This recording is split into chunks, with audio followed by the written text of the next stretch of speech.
So, we've all suffered a heartbreak once in our lives, right? Or witnessed a friend go through it due to idealized notions of love depicted by romantic media. Well, I have, and this is more common than you might think. As someone with no experience, we cannot deny the impact of romantic media on how we come to perceive love. They portray it as something grandiose, magical, effortless.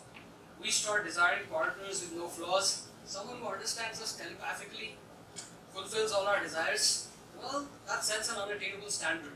Sometimes we try our hardest to reach that standard, but despite all our efforts, our relationship comes to an unwanted end. Well, that causes immense pain, grief, sense of loss. Sometimes people even become a recluse. Media often tends to portray love as an all-consuming force overpowering all other aspects of life. We witness characters willing to sacrifice their careers, dreams, desires, ambitions, all for the sake of love. Well, Romeo and Juliet died at the end. There's nothing left when you die. When you fall, you just fall. There's nobody to pick you up.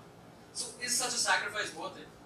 Sacrifice is definitely noble, but real relationships should be built on mutual respect, understanding, and an encouragement of personal growth. Neglecting this can lead to unhealthy dependencies and later a heartbreak on realizing such an intense level of devotion is unsustainable. Talking about dependencies, we hear the phrase, "I'm addicted to you" a lot. Well, how is this different from addiction to drugs? Well, we all want to fall in love at least once in our lives, so addiction to love might be somewhat voluntary, contrary to drugs. However, this kind of an addiction can lead us down a path of self-harm faster than drugs can. Love at first sight, instant magical connection between two people. We've all been sneaking away, reading 50 Shades of Grey, watching the movies since school days. We are like, oh my god, this is so passionate, but is it though?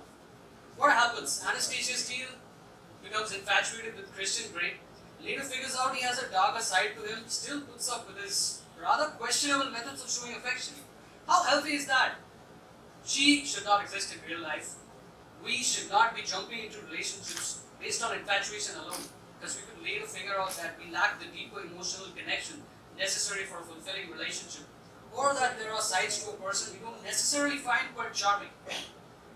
The idea of a soulmate sometimes makes it harder for people to commit to one person because they might rush into a relationship soon after figuring out that it's not their made to be soulmate, because everything is not magically falling into place. Media also often focuses a lot on the initial stages of a relationship, never really going into the struggles and challenges involved in a real, healthy, lasting relationship. According to two Harvard Medical School professors, Schwartz and Olds, many theories of love propose that inevitably over time, there's a change from passionate love to what's called compassionate love. That's love that is deep but lacks the euphoria that you experienced in the initial stages of a relationship.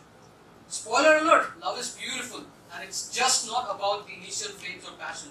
It's a lifelong commitment and takes time, effort, open communication to thrive. Well, some might argue that romantic media can help us become more affectionate. We should not deny the line between inspiration and unrealistic expectations. To conclude, we should remember that romantic media are a delightful escape from reality, but it's just that, an escape from reality. In real life, let's set aside the rose-tinted glasses and embark on a journey of love that's both genuine and fulfilling, because it's in embracing reality that we truly find our happily ever after. Thank you.